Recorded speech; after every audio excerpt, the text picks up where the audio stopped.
Greetings and welcome back. Today we'll be looking at the Aldol condensation reaction, which is a very new reaction. But a lot of the elements of the Aldol condensation are similar to alpha alkylation. So a quick recap of alpha alkylation. In alpha alkylation, we started with a carbonyl that had a hydrogen on a carbon next door. We call this the alpha carbon. If we added a reagent like LDA, it could pull the hydrogen off of that alpha spot, creating a nucleophile at the alpha carbon, giving us something like this, and that's still the alpha carbon. If we added to this an alkyl halide, so Rx, we could then have our nucleophile attack that electrophile and add on a brand new R group at the spot right next door to the carbonyl. So in this case, we would just have our R group attached. In the aldol condensation, we start with a carbonyl yet again, but instead of having two steps, we are going to have really only one step in that we're only going to add one reagent, which is a weaker base like hydroxide, and we get a very different product. So the classic reaction of the aldol starts with an aldehyde and reacts it with another molecule of the same aldehyde to create an aldol. So we'll start with acid aldehyde, the simplest aldehyde, and react it with another molecule of acid aldehyde. In other words, you're just putting acid aldehyde into a flask. And you add in some base, usually something like sodium hydroxide or something simple like that. These are done almost always in the presence of an O-. So let's just add sodium hydroxide or potassium hydroxide. And really, you can't attack that carbonyl, or at least it won't get anywhere. If you attack the carbonyl, the electrons would go up to the O, come back down, and kick off your OH-. So that won't get you anywhere. But OH- also acts like a base, and you'll notice that we have an alpha carbon right there. It can pull the hydrogen off of that alpha carbon, therefore giving us an enolate. And because it is an aldehyde, we would only have an enolate on one side, as there's only one alpha carbon. This is then a nucleophile, and we can attack the same molecule that has not been converted into an enolate, and that will make a new carbon-carbon bond. So note that at this point, I've used just one starting material and added a base. It's converted some molecules of the starting material into a nucleophile and left other molecules of the starting material as an electrophile, and they will react together, therefore creating a brand new carbon-carbon bond. So that CH2 would now be bound to a CHO as the electrons were kicked up to the O. The chunk over here would now be found right here. That was the electrophile. The nucleophile chunk right here is now found right there. But we have made a brand new carbon-carbon bond in between.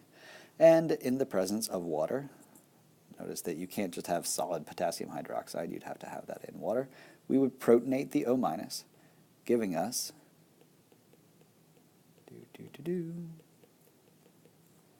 an aldehyde 2 doors down from an alcohol, giving us the name of this an Aldol, for aldehyde alcohol.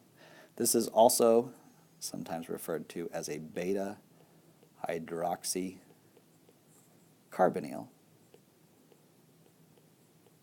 because right next to that carbonyl you would have an alpha, beta, and on 2 carbons down from that you have the alcohol. The reason for that is because this right here is the new bond that we just made. This reaction does work just fine with ketones, even though it's still called an aldol reaction.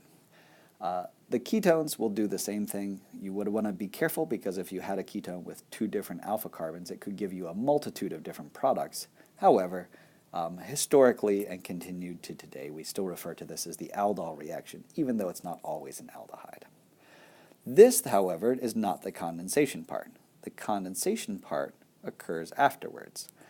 I still have hydroxide hanging around, and therefore, since I still have an alpha carbon, I can use my hydroxide, well, the solution will, to pull off one of the hydrogens on that alpha carbon. That would give you that same aldol that is now converted into a C- at the alpha spot. There is a resonance in which this C- would be converted to an O-, and that would go back and forth again in a resonance structure right there. However, if this guy swings over in this direction, it can kick off that O- right there, giving us a final product that would have a C double bond C. Oops, there's still an H on there. There's still an H right there. This right here is the condensation part because we have removed water in the process. We've taken off an OH and we've taken off an H over here, and that creates water. So overall what we have is an aldol reaction to join our carbon nucleophile to our carbon electrophile. So that is the aldol reaction, followed by the condensation reaction in which you make a new double bond in between those two carbons. I'll give you another specific example. If we started with, say, acetone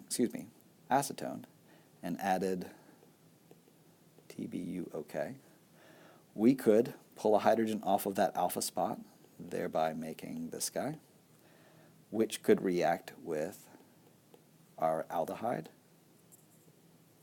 our ketone, creating a new molecule that looks like, that's my 3-carbon chunk. I would have another 3-carbon chunk and an O- there. That could get protonated, and that would form, I'll move things around a little bit, this beta-hydroxycarbonyl, which would still have that alpha spot right there. And through the reaction with more base, we could create a C- right there, which would swing over and kick off our alcohol, therefore giving us the final condensation product that looks like this. Overall, what you can see is that we started off with this chunk right here and reacted it with another ketone right here. We would end up with, well, let me circle this in pink instead. The 3 carbons that were part of our nucleophile are right here, and the 3 carbons that were part of our electrophile are right here. So the alpha carbon of 1, which was our nucleophile right here, end up making part of the new double bond, and the carbonyl electrophile right there ends up as the other side, where that beta carbon 2 doors down. So what we end up making is a alpha-beta unsaturated carbonyl, and that's how the aldol reaction works. So let's try one specific example of this. So let's skip to what can happen if you use 2 different ketones or 2 different aldehydes, or one of each. If you use those, what this is called is a cross or crossed aldol condensation.